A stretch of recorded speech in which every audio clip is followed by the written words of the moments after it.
Black mechanic girl fixes billionaire's car, Sapphire ring. Uncovers 20-year betrayal. His Maserati was steaming in the middle of nowhere when she walked up. Black overalls, grease-stained hands, and a sapphire ring that stopped his heart cold. 20 years ago, Lionel Graves gave that exact ring to a girl he swore he'd never forget. But he did, until now. And the woman tightening bolts under his hood. She wasn't just a stranger with engine oil on her knuckles.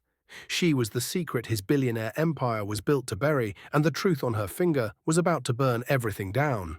If you've ever been promised something and left waiting in silence, this story is for you. Hit subscribe, because what starts as a broken car in the desert will explode into a 20-year cover-up, a stolen inheritance, and a mother locked away to keep one family's empire alive.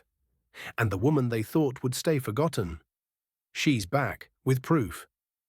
Lionel Graves leaned heavily on the Maserati's door as the heat of the desert sun hammered against his skin. He checked his watch, 9:17 a.m. In 45 minutes, he was to unveil Project Solstice to investors who could make or break his empire. Instead, the luxury car's engine hissed and died, leaving him stranded on an endless stretch of cracked asphalt and bleached sagebrush. His tailored navy suit, cut for boardrooms and private jets, offered no mercy under the merciless glare. The smell of hot metal and burning coolant filled the air around him. With a frustrated curse, Lionel popped the hood. Plumes of steam curled upward like the tendrils of a trap.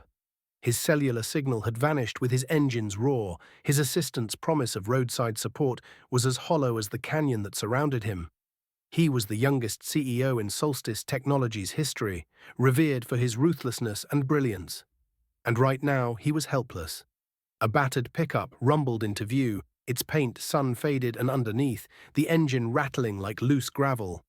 A woman stepped out, her coveralls streaked with oil, sleeves rolled to reveal strong forearms. Her curly hair was tied back with a worn ribbon. Her skin glimmered with perspiration. She moved without hesitation, as if she belonged in this furnace, as if she could tame the heat itself. "Need some help?" she asked, voice calm and steady. Lionel straightened, surprise mixing with skepticism. "I have a critical presentation in less than an hour," he said, lifting the hood again. "My assistant should be on the way, but there's no signal." Without waiting for an answer, she crouched beside the radiator, her gloved fingers dancing over unfamiliar components. She spoke in measured confidence. "Your cooling pump has a crack. I can jury-rig a fix to get you back on the road. It won't last for days, but you'll make your meeting." He hesitated, instincts telling him to refuse help from a stranger. But the desert had stripped him of every option. "If you can do it, please."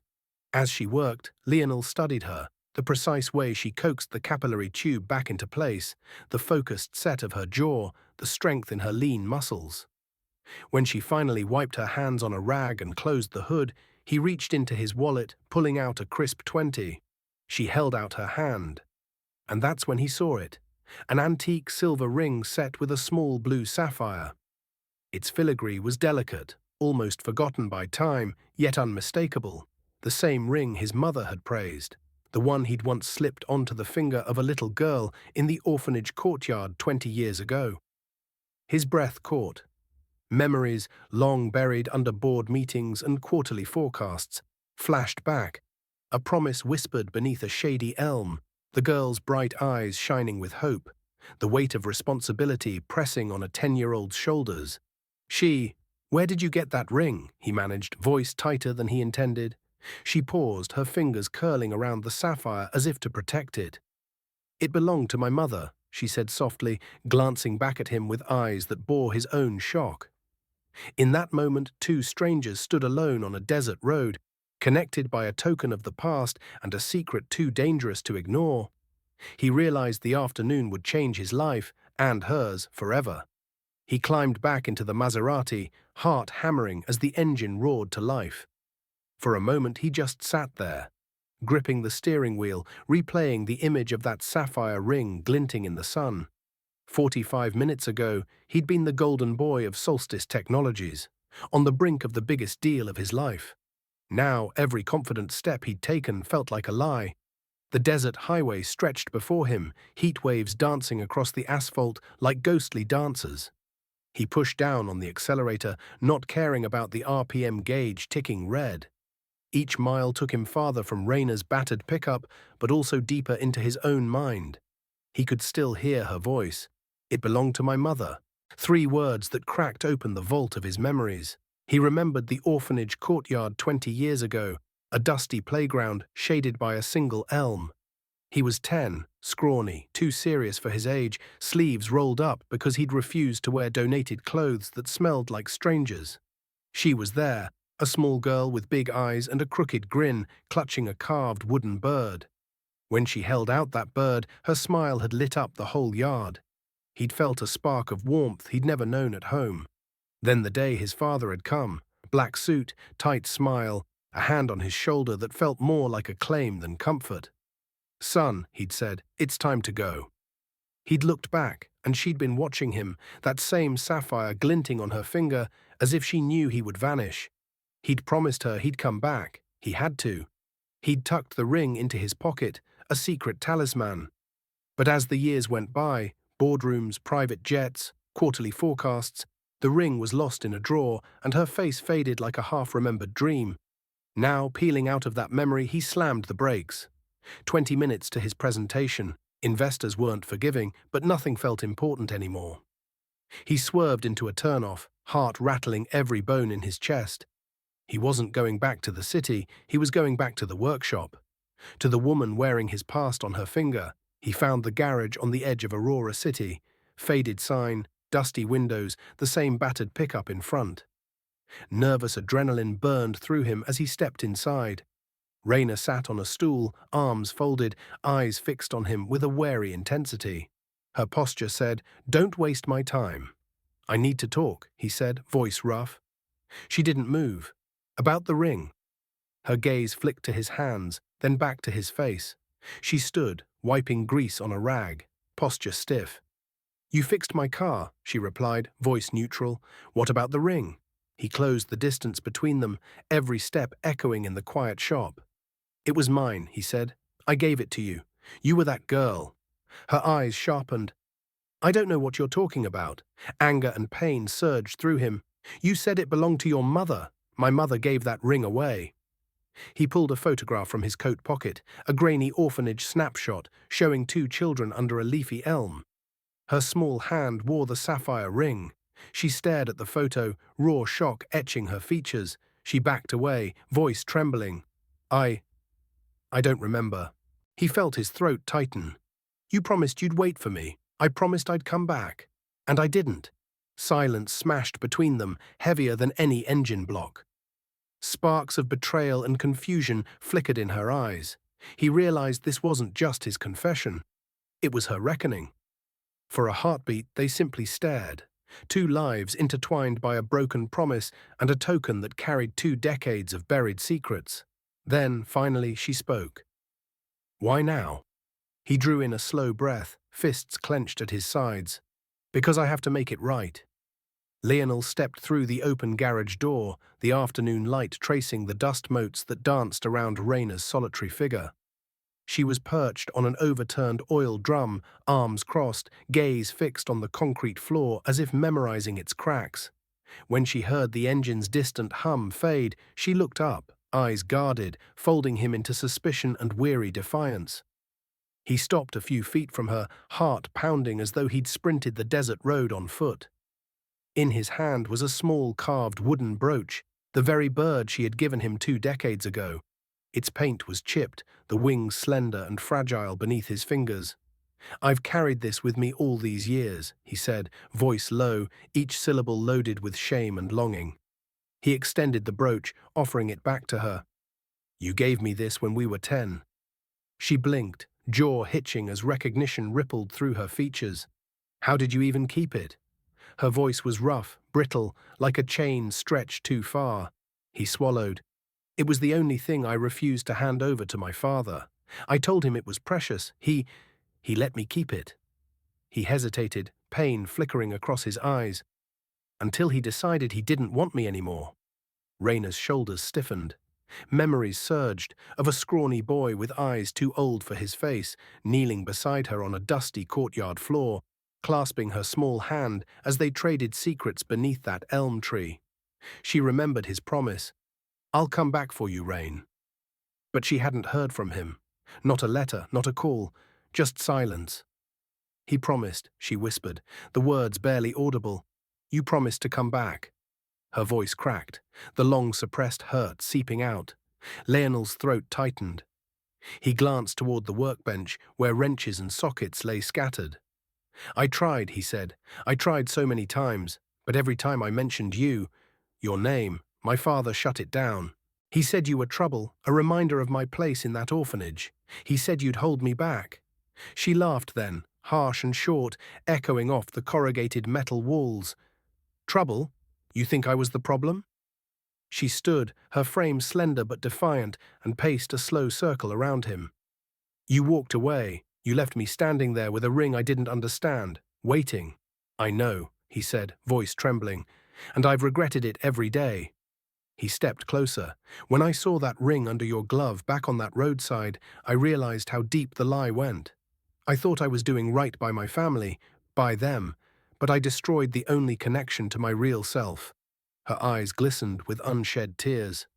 "Your real self," she repeated, as though tasting the words. "And what about my real self?" "You vanished, and I had to grow up without answers. No one from that place ever mentioned you again." He closed the gap between them. "I'm sorry," he said, voice raw. "I'm so sorry." He laid a tentative hand on her shoulder. "I want to make it right. I want you to know that you weren't a mistake. You were the single brightest moment of my childhood." Her chest rose and fell with a shuddering breath. The lines around her eyes, etched by years of struggle, softened for a heartbeat. Then she shook her head, pulling out of his reach. "Words," she said bitterly. "I've heard apologies before." He nodded, acceptance wounding him sharper than her rejection. "Then let me prove it." He reached into his coat and extracted a thick envelope. "These are documents, property deeds, correspondence, proof that my father stole your family's land, falsified records, even faked your mother's death certificate to cover it up. I've already started an investigation." She froze, eyes widening as he slid the papers across the greasy workbench. "You did this?" she asked, voice trembling with a mixture of disbelief and hope. He offered a somber nod. "I have to expose him. I won't let him destroy your family any longer." She stared at the top page, her mother's name, embossed in the official seal of Graves Industries, marked deceased in cruel type. Her fingers trembled as she picked it up, tracing the letters as if they were burning her skin. Slowly she looked up. The defiance in her gaze had not vanished. It had stiffened into resolve. "Then we do this together," she said, voice steadying. "No more running, no more secrets." Lionel exhaled, relief coursing through him like cool water. "Together," he agreed. In that dusty garage, two lives entwined by a broken promise found their purpose in a shared mission: to bring down the man who built his empire on their pain, and to reclaim the truth and the family they both deserved. The documents lay spread across the workbench like a dam about to break. Yellowed pages stamped with the Graves Industries seal, correspondence between Donald Graves and county officials, and a forged death certificate declaring Amara Leora, Rayna's mother, dead more than 2 decades ago. Rayna's hand hovered over the top sheet, her knuckles white. This was the proof, the conspiracy that stole her childhood, that silenced her mother and stole the land beneath her feet. Lionel's pulse thundered in his ears as he flipped the first page.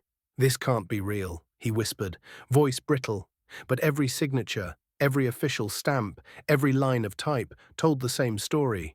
His father had orchestrated the fraudulent acquisition of the Leora family's property, manipulated court records, and then used influence and intimidation to bury the truth. He had arranged for Amara's death to sever her claim, then had her held under false pretenses in a private facility under his control. Rayna's eyes glistened with a mixture of rage and sorrow. "He erased her," she said, voice low but fierce. "He made her disappear so no one would question how he built his empire." She pressed a trembling finger to the death certificate, her mother's name, Amara Leora, deceased, December 15, 2004. A lie crafted to cover a crime. Lionel closed his eyes, grief and guilt knotting in his chest. That night, his father had toasted to a successful expansion, while Lionel accepted the accolades, oblivious to the cost. His gaze lifted to Raina. "I never knew," he choked out. "I never saw the signs." She snatched up another folder, pulling out a letter from a county clerk addressed to Donald Graves, warning of irregularities in the sale. Donald had responded, "All paperwork in order. Do not delay this lucrative transaction." Beneath it, a signed affidavit from a guardian claiming to act on behalf of Amara, as though someone who was supposedly dead still had representation. "The cruelest part," Raina said through clenched teeth, "is that he kept her alive, isolated, silenced, while he capitalized on her land's water reserve, the most valuable resource in the region." She slammed the folder shut. He turned her disappearance into profit. Lionel stood, pacing, mind racing. Each page he had read was another brick in a foundation of lies. He hadn't just been complicit by ignorance, he had been the unwitting heir to a crime. But now, armed with these documents, he could choose justice over legacy. Overhead, a single light bulb flickered in the dusty workshop, casting long shadows that trembled like ghosts. Raina reached for his hand. "If we don't stop him, no one will," she said. "He's preparing to launch Solstice Ridge tomorrow, a gala unveiling. That's our chance." Lionel nodded, dignity and determination hardening his features. "We'll expose him in front of everyone. Investors, media, board members. We'll show the world the truth." He reached into his coat and produced a USB drive. "I've got digital copies of everything. Transaction histories, emails, video surveillance logs from the private facility." Her breath caught. "You hacked his server?" He offered a small, rueful smile. "I used my access. I couldn't stand by another day." Raina's shoulders relaxed slightly, relief mingling with resolve. "Then we move fast." They gathered the evidence, paper folders, the USB drive, photographs of Amara's last known visit to her childhood home, and secured them in a satchel. The weight of the satchel felt like destiny in Raina's grip, a bridge between her stolen past and the justice she demanded. As they stepped out into the cooling desert dusk, the sun dipped below the horizon, bleeding crimson across the sky. It was a fitting backdrop for what lay ahead, a reckoning that would strip away the veneer of Graves Industries, a truth that could not be unlearned, and the beginning of a reckoning that would restore a family name torn apart by greed.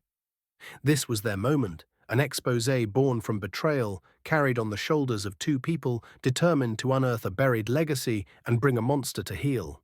And when the next dawn broke over Solstice Ridge, nothing would ever be the same. Lionel studied the gala invitation under the dim light of the workshop's single bulb. Tomorrow night, Solstice Ridge would open with a lavish unveiling, crystal chandeliers, catered hors d'oeuvres, top investors, and a televised broadcast streamed live to millions. Donald Graves would stand center stage, basking in applause for the project of the century. But Lionel and Raina had other plans. They spent the evening mapping the sequence of events. First, they needed entry. Lionel's CEO credentials and Jasmine's status as honorary host guaranteed them VIP badges. He would introduce Raina as a special guest speaker, framing her as an industry innovator who had overcome adversity. No one would question why the black mechanic appeared beside him. They would be a power couple of redemption. Next, they had to ensure the evidence reached the audience. Lionel had already embedded a discrete flash drive in the presentation laptop, hidden beneath a compartment in the podium. During his speech, he would trigger the file. Engineering schematics, water rights deeds, faked death certificates, and video interviews with county clerks and Amara herself. The live feed would cut to the screen behind him, irrefutable proof laid bare. Raina leaned over the blueprints strewn across the bench. "We need visual confirmation," she said. "Surveillance footage from the private facility where they held my mother. Emails from your father threatening the staff. A video time-stamped over a decade ago, her voice calling for help." Lionel nodded. He lifted a sealed envelope stamped confidential containing the hard drive. "I've encrypted everything. Even his best IT team won't detect the packet until I upload it on stage. And Jasmine will stand by us. She's prepared to introduce our family story as a preamble. They planned their roles down to the second. At 8:05 p.m., Lionel would begin, a glowing tribute to his father's vision, setting the emotional groundwork. At 8:10 p.m., he'd invite Raina to join him. She would step forward, summon the audience's empathy with a concise account of rebuilding her workshop from the ashes of abandonment.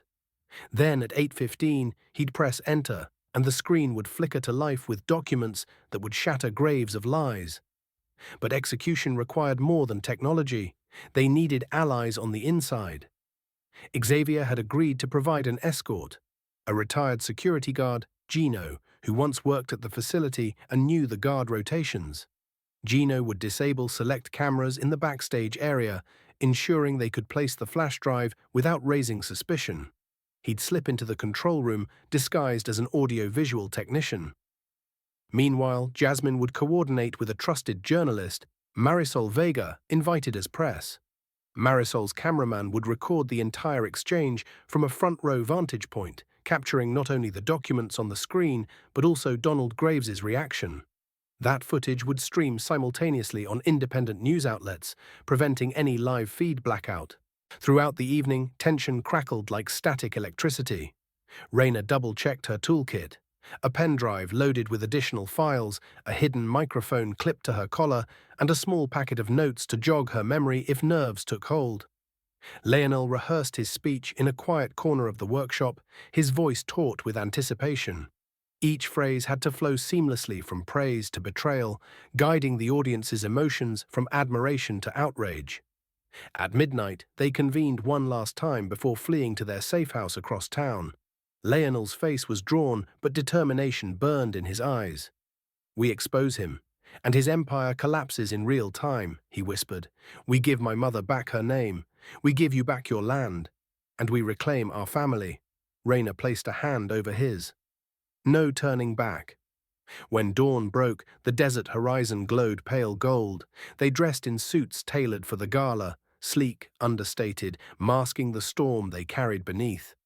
As they drove toward the city, each mile tightened the knot in their stomachs.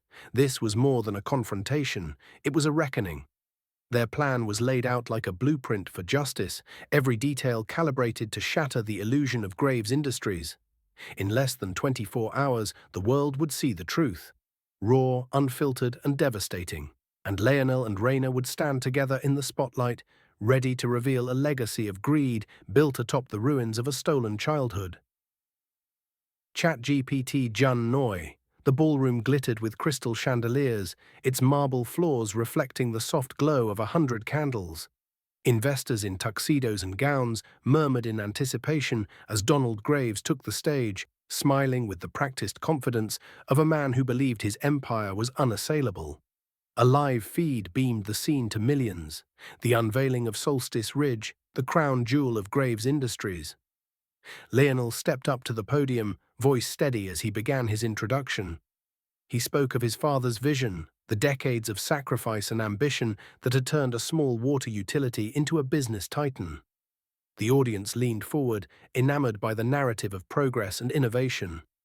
Then Lionel's tone shifted, a subtle tremor betraying the storm to come. "Tonight we celebrate a legacy," he said, "but also confront a truth long buried." His hand hovered over the laptop's keyboard. On the giant screen behind him, the words "confidential documents" flashed in stark black and red. Gasps rippled through the crowd. "Please welcome my guest," Lionel continued, voice resolute as he gestured to Raina. She stepped into the light, her expression composed, the sapphire ring on her finger glinting under the chandeliers. Cameras clicked. The murmurs grew louder, a mixture of curiosity and confusion. Raina raised a gloved hand and spoke clearly. "I'm often introduced as the black mechanic who saved a CEO in the desert. Tonight I'm here to show you how that rescue was just the beginning of exposing a 20-year conspiracy." She paused, gaze sweeping the rows of shocked faces. "These documents prove that Donald Graves orchestrated the fraudulent seizure of my family's land, falsified my mother's death certificate to erase her existence, and held her captive to secure Solstice Ridge's water rights." A hush fell. On the screen, the forged death certificate appeared. Amara Leora's name stamped deceased under a date 2 decades old. Next came county filings, stamped approvals signed with Donald's signature. The audience watched in stunned silence as the paper trail unfolded. Donald's composure cracked. His polished voice, once booming with authority, faltered. He stepped forward, hand trembling as he reached for the microphone. "This is preposterous," he stammered. "I have nothing to apologize for." But his denial was undermined by the next set of images. Surveillance stills showing security guards delivering a bound and disoriented woman into a private facility, her wrists bruised. The timestamp over the images read April 3rd, 2005. Rayna's voice dropped to steel. "That woman is my mother. You declared her dead, then imprisoned her so no one would question the transfer of our land." The wedding photographer's flashbulbs popped as she revealed a final bombshell. A birth certificate for Lionel, naming Amara Leora as his mother, proof that Lionel and Rayna share blood. Lionel's face drained of color. He took the microphone, stepping closer to his father. "You stole more than land," he said, voice heavy with betrayal. "You stole our family." He held up the USB drive. "I recorded our exchange live and uploaded it to every major news outlet 5 minutes ago. This will be streamed continuously." For the first time, Donald Graves looked vulnerable. His sculpted jaw slackened, eyes flicking between his son and the audience of his peers. He opened his mouth, then closed it, unable to find words. A single damning question echoed through the hall, spoken quietly but with seismic impact. "Why did you lock her away?" Silence reigned. Then, in a voice barely audible over the thunder of his father's shock, Lionel said, "Because you built your empire on our suffering." And in that moment, the shimmering facade of Graves Industries shattered.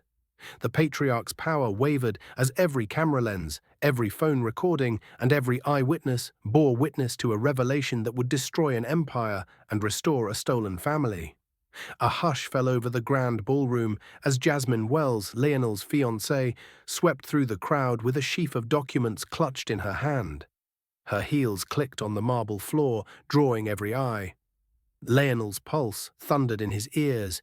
He hadn't expected her to appear so soon. She mounted the stage with resolve, eyes locked on Donald Graves.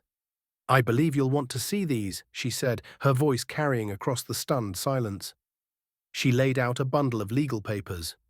Notarized adoption records, amended birth certificates, and a sealed affidavit from a former orphanage administrator. Each bore the signatures of Donald Graves himself, forged to disguise the truth. Lionel stepped forward, his jaw clenched.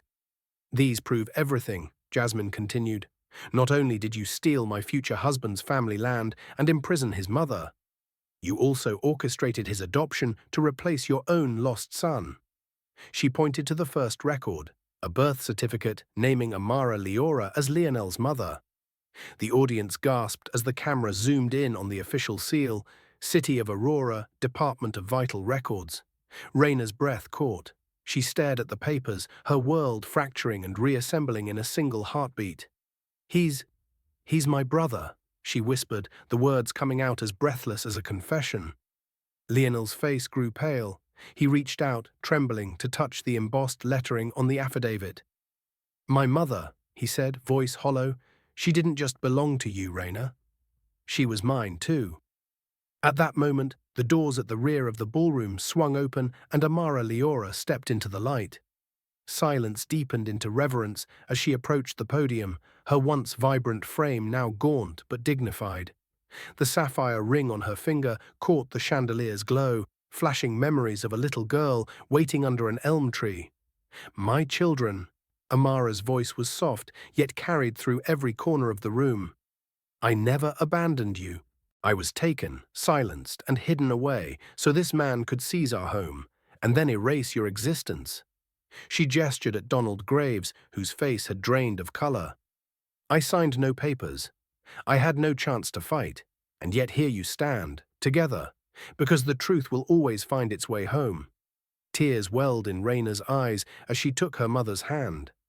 Lionel moved beside them, the weight of his heritage settling on his shoulders. Reporters snapped photos. Investors shifted in their seats, their previous admiration replaced by shock and outrage. Donald Graves opened his mouth as if to speak, but no words came.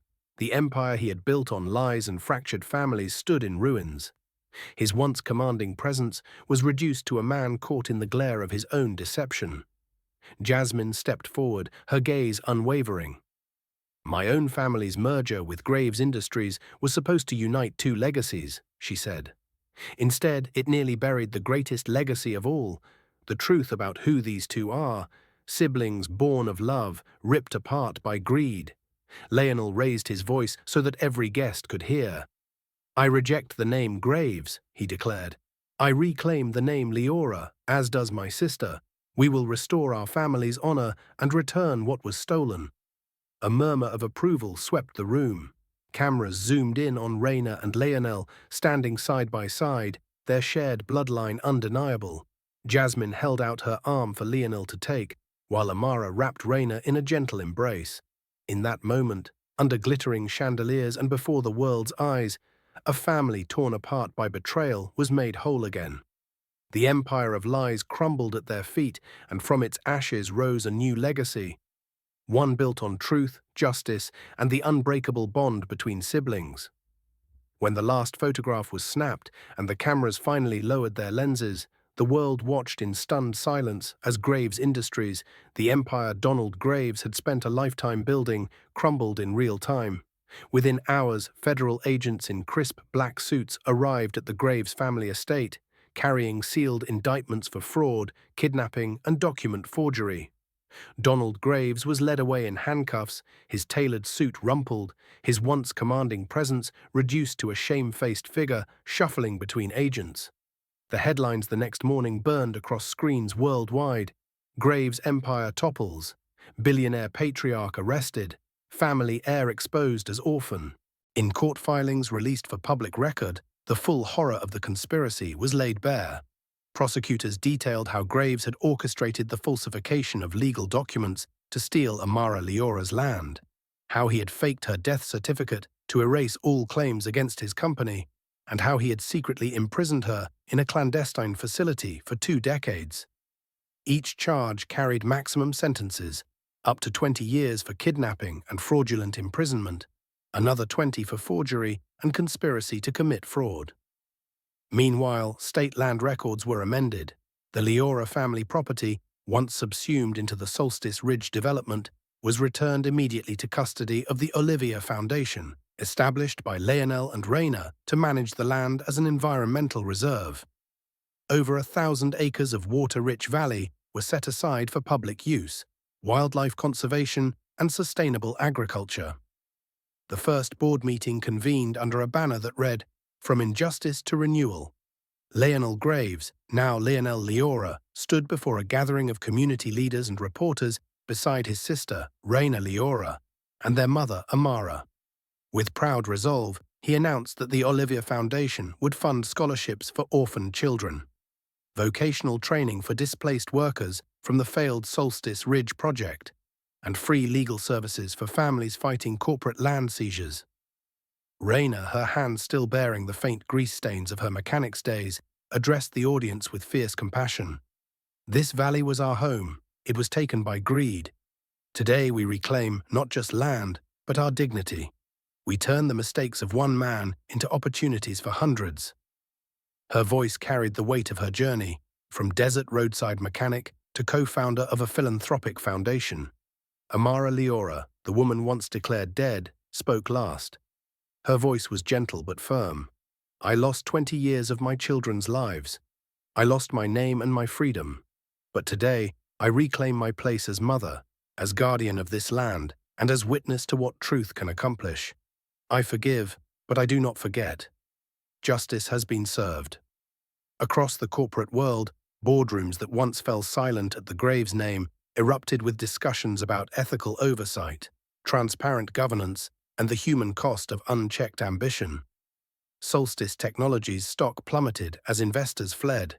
New shareholders demanded seats on the board to enforce human rights-based policies.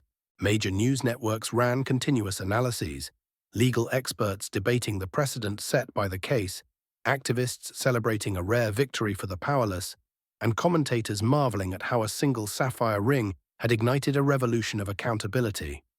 In the small workshop on the town's edge, Rainer and Lionel installed their first piece of public art, a metal sculpture depicting two intertwined rings, one sapphire and one wooden bird, symbolizing the bond that had survived betrayal and injustice. Underneath, a plaque read, "Truth is the strongest force, even against the mightiest empire." As evening settled over the valley, families picnicked by the restored creek. Children splashed in clear water, once hoarded for profit, and local artisans sold crafts in the renovated community center. The air was alive with laughter and possibility, and somewhere in a private meeting room, lawyers drafted the final terms of a plea agreement. Donald Graves would serve his sentence, pay restitution, and forfeit the remainder of his assets to the Olivia Foundation. It was a deal born from a moment of reckoning, a testament to how even the most elaborate conspiracies can unravel when ordinary people choose to confront the truth. This was justice, not merely punishment of a powerful man, but the restoration of a family, the healing of a community, and the reminder that no dynasty, however opulent, can stand against the unshakable force of truth resurfacing at the right moment. The story we've witnessed tonight holds a mirror to the darkest corners of human ambition and shows us how fragile power can be when built on lies. Donald Graves believed his wealth and influence would shield him from every consequence.